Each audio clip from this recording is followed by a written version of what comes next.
In that lecture that I listened to, as you chatted about how trauma can impact our view of scripture and our view of God, I was very moved by it. And it really opened my eyes to a different perspective that I hadn't read before. And you spoke specifically about the story of Hagar.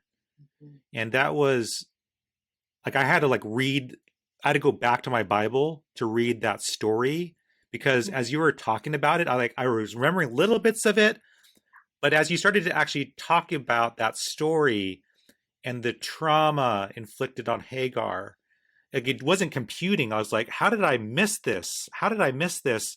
And I went Mhm. back to scripture to go read it, and then I was looking at various commentaries that just skipped over Yeah.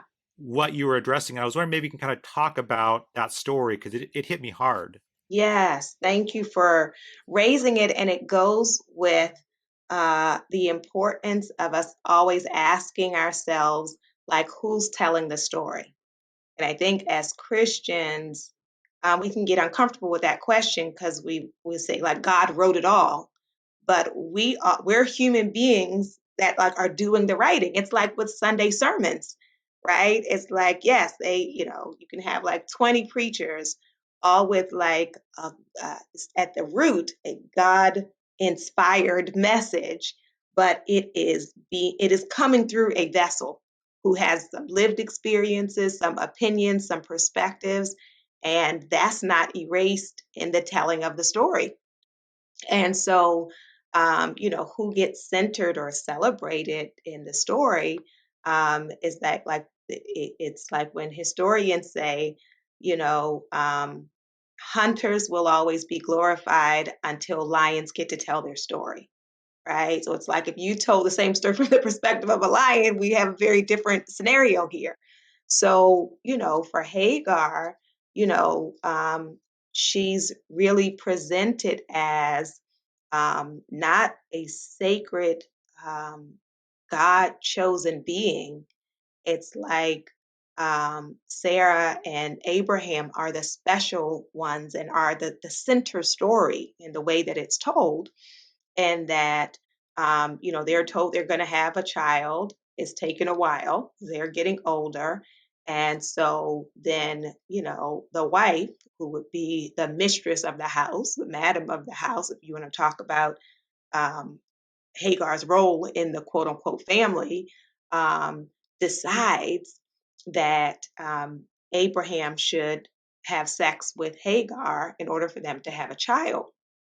And um, there, like, it's not a question, right? Hey, and the whole thing is if consent cannot be denied, it cannot be given.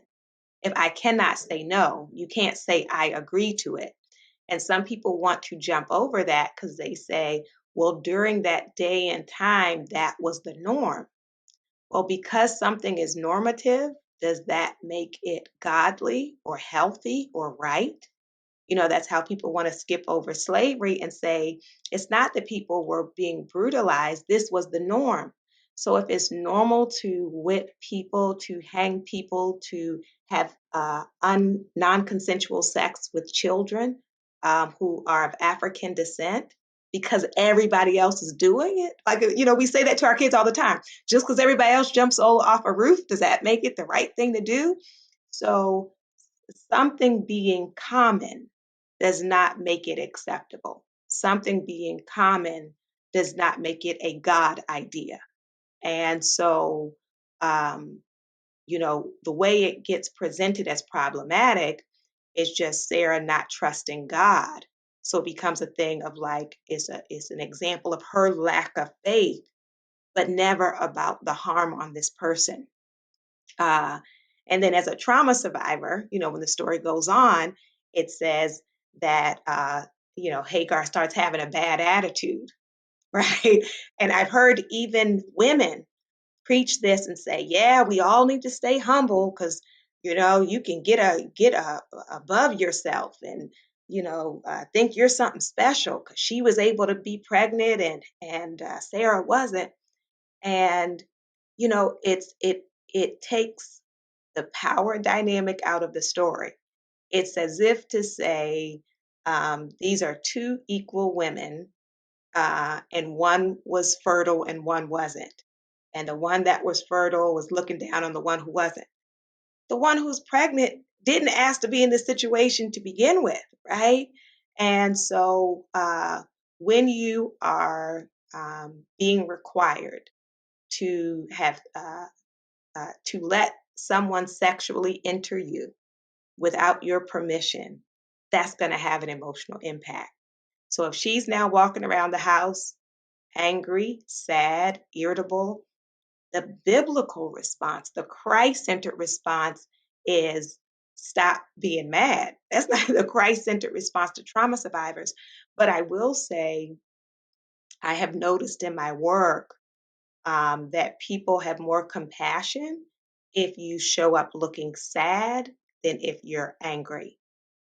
And I think as Christians, we need to leave space for outrage, right? Some things are outrageous.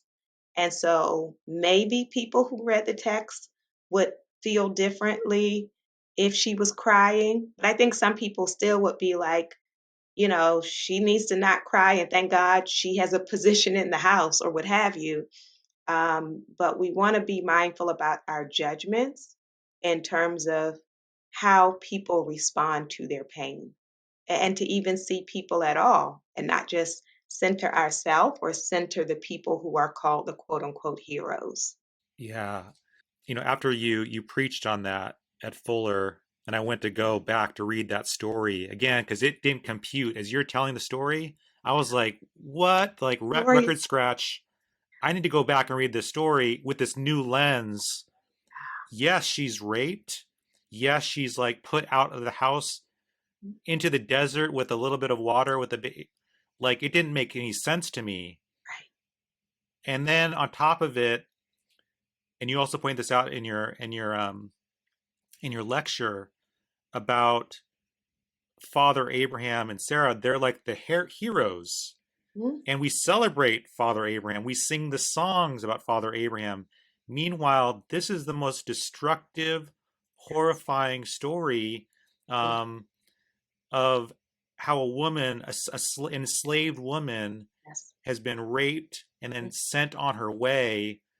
And it's just horrifying. Yes.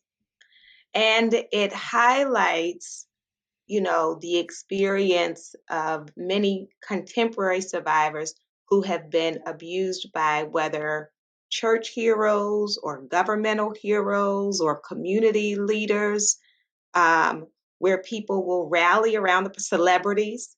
People will rally around these figures. In psychology, it's called a halo effect, where when you're really good at one thing, people assume that you're good in every other area of your life.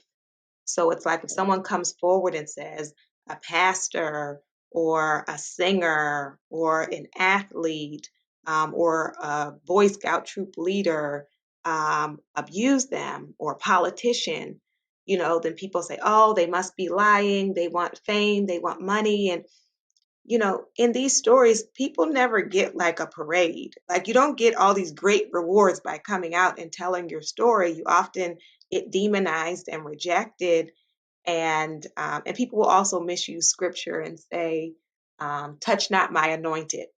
That's a big one they throw out in the church. If you have been harmed by a church leader, you better watch yourself. You can't speak negatively about the man of God.